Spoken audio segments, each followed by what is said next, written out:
எனக்கென வந்த தேவதையே சரிபாதி நீ அல்லவா நடக்கையில் உந்தன் கூட வரும் நிழல் போலே நான் அல்லவா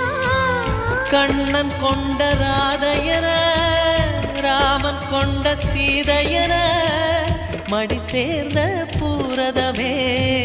மனதில் வீசும் மாருதமே நன்றி சொல்ல உனக்கு வார்த்தை இல்லை எனக்கு நான் தான் மயங்குறேன் என்னுடைய மனச தந்துவிட்ட பிறகும் ஏம்மா கலங்குற